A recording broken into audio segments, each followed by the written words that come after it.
जी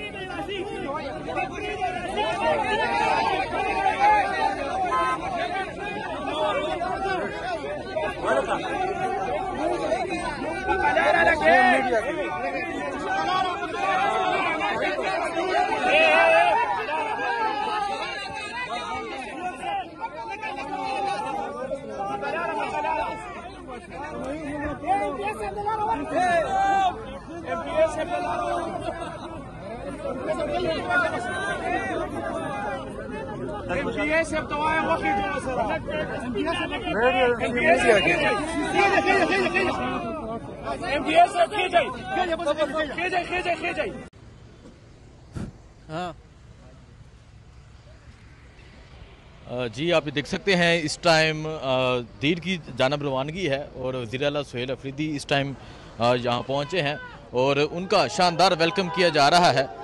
ये मंजर है जी इस टाइम यहाँ सवात मोटरवे का और आप देख सकते हैं जो पाकिस्तान तहरीक इंसाफ के जो कारकुनान हैं वो इस टाइम वेलकम कर रहे हैं। आज सुहेल अफरीदी दीर में जलसा करेंगे और मोटरवे के मुकाम पे उनका शानदार जो इस्तकबाल है वो जारी है। सो ये मंजर है इस टाइम मोटरवे का, आप देख सकते हैं यहाँ शफकत याज की जानब से यहाँ शानदार इस्तकबाल किया जा रहा है। ये सूरत हाल है जी इस टाइम वज़ीर आला सुहेल अफरीदी जो है वो इस टाइम कैसे हो, ठीक हो? आगे जाएं।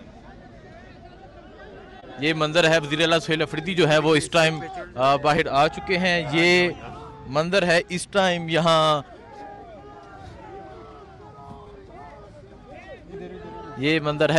यहाँ स्वात मोटरवे का वज़ीर आला सुहेल अफरीदी साहब जो है वो इस टाइम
MDS